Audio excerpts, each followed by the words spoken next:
We are excited to announce the launch of our official Anime Uproar website at animeuproar.com. We're kicking things off with the OPAF collection created by pro manga artist Kuzomari, featuring such overpowered designs as Eins Ulgon, the world is yours, Harem King Deku, gotta smash 'em all, the Sin of Pride Escanor, praise the sun, and the Beast Titan in full beast mode.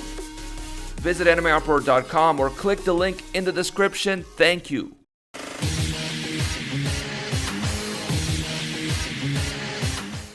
What up guys, Gozen here for Anime Uproar, and today we are going to be looking at one of the biggest mysteries in Attack on Titan, the contents of the basement, and explaining one of the most mysterious characters in Attack on Titan, Grisha Jaeger. In the official Attack on Titan guidebook, Grisha scored an off the charts 11 out of 10 in mystery, and today we'll be revealing all his secrets. If you like the Attack on Titan content, make sure to give the like button a colossal smash to let me know, and if you're new to the channel, subscribe and use the Titan power of your choice to ring that magic YouTube bell and join the notification Nakama. Now this is going to be a crazy video if you haven't read the manga, mind-blowing.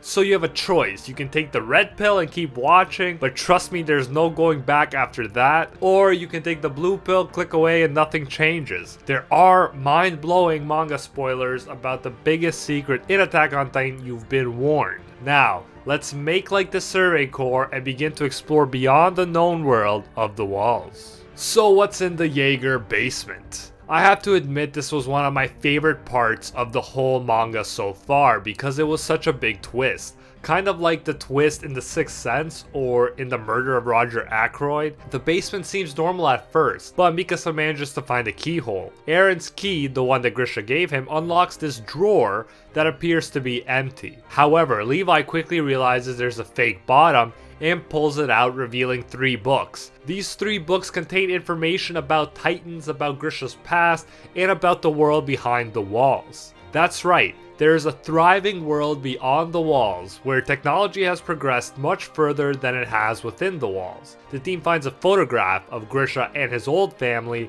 a technology that is not available within the walls. We also discover that there is blimps outside the walls, and that technology is progressing so fast that even the power of the Titans will soon be eclipsed by it. Thus, rather than being the last of humanity, the people within the walls are actually separated from the rest of humanity and are behind them in terms of technological developments. Now let's turn to Grisha's history. He was born in the Liberio internment zone as an Eldian. Eldians are second-class citizens who are often discriminated against by the ruling Marleyans. The people of Marley keep the Eldians caged in internment zones and make them wear armbands that mark them as Eldians. It is so bad for the Eldians that Marleyans can kill Eldian children and get away with it. The Eldians really have no rights. It is said that the Eldians have to suffer this cruel and unfair treatment because their ancestors used the ability to turn into Titans in order to oppress all other peoples. The Marleyan government, the controlling power, gets to tell a history that serves their own interests, and this history argues that Ymir, the first ancestor of the Eldians, also called the subject of Ymir, got the power of the Titans by making a deal with the devil. Thus, Ymir is looked at as the pawn of the devil in the official history, and Eldians are as a result seen as devils. When in power, the Eldians apparently designated all other races as inferior, stole other people's possessions, wiped out many bloodlines, and forced others to have their children. It is said that the Eldians committed ethnic cleansing for 1,700 years before the once great nation of Marley began to plot against them. I'm sure that when Marley was in power before the Eldians took over, they abused the power too, but the official history only focuses on the Eldian cruelty. Anyways, the Marleyan side managed to get their hands on 7 out of 9 Titan powers, and managed to use the Titans to come to power again. Under the new rule, the Marleyans became the privileged class once again, while Eldians were seen as subhuman because of their ability to turn into monsters called Titans, and because of what their ancestors supposedly did when they were in power. Anyone who's read 1984 knows that history is shaped by those in power in such a way that legitimizes that power. So this version of history is no doubt skewed, but that is the history that was being taught when Grisha was a kid. As an 11-year-old, Grisha and his 8-year-old sister Faye saw a blimp in the air. The blimp symbolizes something that the two poor children could never have: wealth, privilege, and freedom, and they are mesmerized by it. Although it soon passes from view, Grisha wants to show his sister where it lands, even though it's behind the walls of the internment zone, where Eldians are not supposed to go without special passes. Much like Eren, Grisha finds himself cooped up inside a wall and wants to go beyond it. Grisha and his sister find the landing spot for the blimp, but two Marleyan officers spot them. One beats up Grisha, while the other acts like he is going to take his sister home, but actually has her torn apart by dogs. The officer that beat up Grisha actually lets him look at the blimp after he beats him up a bit. This very officer turns out to be an Eldian spy called the Owl, who has infiltrated the Marleyan army. By beating him up, he actually saved Grisha from a much worse fate. When the two officers go to speak with Grisha's family about his sister's death, the officer who killed her claims he left her at the entrance of the internment zone. The Owl, real name Eren Kruger, sees the hatred in Grisha's eyes for the Marleyan people that killed his sister, and at that point decides to make Grisha his successor, but doesn't make a move yet. The years pass, and Grisha starts practicing medicine, planning to eventually take over his father's clinic. At 18, he comes across a patient called Grice with a cross-shaped scar on his shoulder. He asks about it, and Grice tells him about the truth behind his sister's death and about the Eldian restorationists, a group of Eldians that are working to overthrow the existing Marleyan government, restore the Eldian Empire, and end the oppression of the Eldian people. Grisha joins the movement, creating a similar cross-shaped wound on his chest to show his devotion. Just a side note, but it's kind of silly for them to mark all their bodies with a similar scar. I mean, that will make it pretty easy for the Marleyans to identify them, but let's ignore that for now and keep moving. Restorationists have their own version of history. For them, Ymir awakened the power of the Titans and used it to build roads, erect bridges, enrich people, and develop the continent. The Owl, meanwhile, is in contact with this group and sends them Deena Fritz, a royal-blooded Eldian, who explains that the 145th king, who had the founding Titan power that allowed one to control all Titans, abandoned the Eldian people of the continent. He took some of the Eldian people with him to the island of Paradise, where he built the three walls, leaving all of the Eldians on the continent to suffer under Marleyan rule. Deena was part of the royal bloodline that stayed because they decided they couldn't abandon the remaining Eldians the way King Fritz did. Grisha vows that they will retake the founding Titan and give it to the true royal family, referring to Deena and the royal bloodline that refused to abandon their people. After seeing Grisha's passion, Deena falls for Grisha and Grisha falls for her, and they get married and have a baby boy called Zeke. Thus, Zeke, who eventually inherits the Beast Titan power, is actually Eren's stepbrother. The Marleyans eventually create their own plan to retake the founding Titan and create a special warrior program in order to do it. For this program, they will take 5 to 7-year-old Eldians and enroll them in the hopes that they will create loyal warriors who will be able to inherit the 6 Titan powers that Marley has in their control and use them to take back the founding Titan from the island. I say 6 because the founding Titan is within the walls of Paradise. Another Titan, the Warhammer Titan, is with a royal Eldian family called the Tybers that helped the Marleyans come to power and thus have a positive relationship with them. And the last Titan, the Attack Titan, has already been taken by the Owl at this time. Grisha decides that the best chance for the Restorationists is to enter his baby son Zeke into the program. But at 7 years old, Zeke rats out his parents and the other members of the Eldian Restorationists. Grisha thinks that this is because the Marleyans brainwashed Zeke, but it is later revealed that Zeke knew that the Marleyans were so close to arresting the Eldian Restorationists that it was only a matter of time, so he ratted them out in order to appear like a loyal Marleyan subject and continue operating as a double agent, because if they didn't hear it from him, he would have lost the trust of the Marleyans, as well as probably would have been killed himself. So he sent his father and mother and the other Eldian Restorationists to the island of Paradise, where Eldian criminals are taken and injected with a serum that turns them into mindless Titans. All the Eldian Restorationists are taken to an outer wall of Paradise Island near the ocean. Of course, this is the same island where our main story takes place.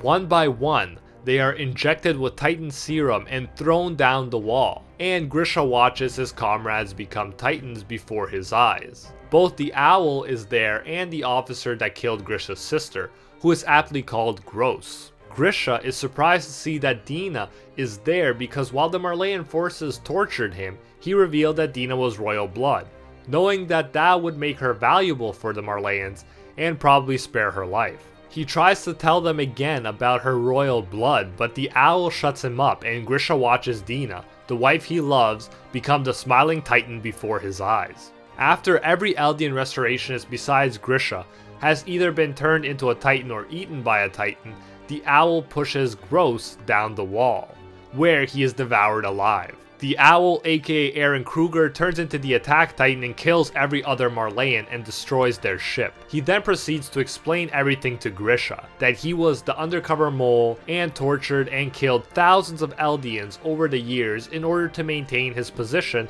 and thus hope for the Eldian people. He says that only one person can make it to the inner walls of this island, and that's the person with the attack Titan power. So there was no point in saving anyone else, even Deena. Kruger kept Deena's royal blood a secret because he still believed that death was a better fate for her, since the Marleyans would have used her to breed countless royal-blooded children against her will. Aaron Kruger explains that his family was also part of the Eldian restorationists, and they were caught by the Marleyans. He watched it being burned alive through a closet door when he was only a kid. He set out to ruin Marley and restore Eldia that day. He managed to find an Eldian doctor to create fake DNA tests for him that stated that he wasn't Eldian, so that he could infiltrate the Marleyan army. Kruger tells Grisha that the Marleyans say Ymir was the devil's pawn, and the Eldian restorationists say she was a god-given miracle, but both stories are hard to believe in his opinion. He also says that some people believe a more neutral story that says she touched the source of all living matter. But he says in the end, there's no such thing as truth in this world, just different people's versions of the truth. He explains that he needs a successor because no one can have the Titan power for more than 13 years, because Ymir, the first Titan shifter, died within 13 years, and no one can be more powerful than her. This 13-year time limit is called Ymir's curse. Then, when Grisha seems to have lost the hatred he once felt after he watched Gross get killed, Kruger admits that it wasn't just his hatred that made him choose Grisha as his successor. It was mainly the fact that he went past the wall that day as a kid. Much like the attack Titan, as Kruger explains, has always moved ahead seeking freedom. Aaron Kruger gives the attack Titan power to Grisha and entrusts him with the mission of reclaiming the founding Titan and restoring the Eldian Empire. Grisha, with the attack Titan power, makes his way towards the inner three walls on the island of Paradise, and is discovered by Survey Corps officer Keith Shadis. Grisha claims he has amnesia, and that is how he gets others to explain the world within the walls to him. Through Keith, Grisha meets Carla, who works as a waitress at the pub. Although Keith likes her, she falls for Grisha after a plague appears, and Grisha comes up with the cure that saves her and her family, along with many others. With Carla, Grisha has his second son, our protagonist Aaron Jaeger, in all likelihood named after Aaron Kruger. One day, Aaron shares similar sentiments to those that Grisha had as a kid. He says he hates the idea of spending his whole life inside of the wall, and being ignorant of what's out there. He wants to go outside. Carla is upset and wants Grisha to tell Aaron to forget it, but Grisha does no such thing. On the contrary, knowing he felt the same way, he says there's no holding back an inquisitive mind, and promises to show Aaron the secret in the basement, referring to the secret of the outside world, when he comes home. Of course, the walls are infiltrated before that happens, and Grisha has to go to the Reese Chapel where he knows he'll find the founding Titan. Frida Reese, real name Frida Fritz, refuses to use the power to stop Titans from swarming into Shiganshina district and killing the people inside the walls. So Grisha transforms into the attack Titan and takes the power by force, killing the rest of the Reese family as well, except for Rod Reese, who manages to escape. Grisha then heads back to the family, but finds out that his wife has been killed. By now, his own time is running out because of Ymir's curse, and he decides to entrust everything to his son Aaron, just as before he chose to entrust everything to Zeke. I believe this is why Zeke would later say to Eren that they were both victims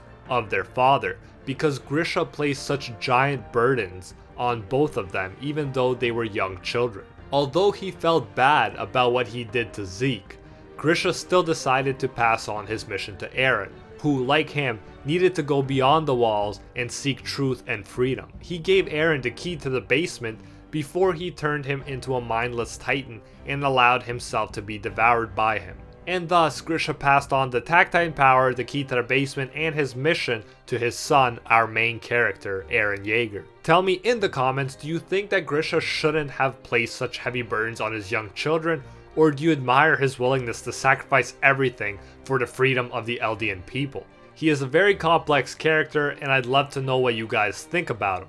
And that is it for today's video. Thank you so much for watching. The biggest secret and my favorite twist in Attack on Titan so far explained. I've been meaning to make this video for over a year, and I'm so glad I finally did. If you want more information on a specific topic, make sure to check out our Attack on Titan playlist that I'll link in the description and at the end of this video. Subscribe and attack that magic YouTube bell for more videos like this one. Also, feel free to let me know if you have any suggestions for future Attack on Titan videos that you really want to see in the comments. And until next time, see ya, Space Cowboys.